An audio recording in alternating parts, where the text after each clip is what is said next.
മുൻപേ ചരിത്രം കുറിച്ച വിഴിഞ്ഞം തുറമുഖം MSC കെയിലെ ബർത്ത് ചെയ്തതോടെ സ്വന്തമാക്കിയത് ഇന്ത്യയിൽ ഏറ്റവും വലിയ കപ്പലുകളിലൊന്ന് നങ്കൂരമിട്ട തുറമുഖമെന്ന ബഹുമതിയാണ്. പരീക്ഷണം വിജയിച്ചതോടെ ലോകത്തെ ആഴമേറിയ കപ്പലുകൾക്ക് വിഴിഞ്ഞത്ത് അടുക്കുവാൻ കഴിയും. 16.5 മീറ്റർ ഡ്രാഫ്റ്റുള്ള MSC കെയിലിയാണ് വിഴിഞ്ഞം തുറമുഖത്ത് എത്തിച്ചേർന്നത്. വിഴിഞ്ഞം തുറമുഖത്തിന് തീരത്തോടടുത്ത വലിയ ആഴമുണ്ടെന്ന് തെളിയിച്ചിരിക്കുകയാണ്.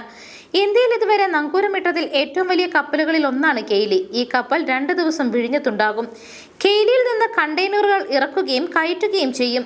ആഗോള കപ്പൽ കമ്പനിയായ MSCയുടെ സുവാപ്പെ 7 അടുത്ത ദിവസം തന്നെ വിഴിഞ്ഞത്ത് എത്തിച്ചേരുമെന്ന് മന്ത്രി VN വാസവൻ അറിയിച്ചു. തുറമുഖം പൂർണ്ണമായും കമ്മീഷൻ ചെയ്യുന്നതോടെ ആഗോളതലത്തിൽ തന്നെ ശ്രദ്ധിക്കപ്പെടുന്ന തുറമുഖമായി വിഴിഞ്ഞത്തെ മാറ്റുമെന്നും മന്ത്രി പറഞ്ഞു. ലോകത്തെ ഏറ്റവും വലിയ ചരക്ക് കപ്പൽ കമ്പനികളിലൊന്നാണ് മെഡിറ്ററേനിയൻ ഷിപ്പിംഗ് കമ്പനി. MSCയുടെ മദർഷിപ്പ് ഡെയ്ല കഴിഞ്ഞ ആഴ്ച വിഴിഞ്ഞത്തെത്തിയിരുന്നു. 366 മീറ്റർ നീളവും 51 മീറ്റർ വീതിയുമുണ്ട്.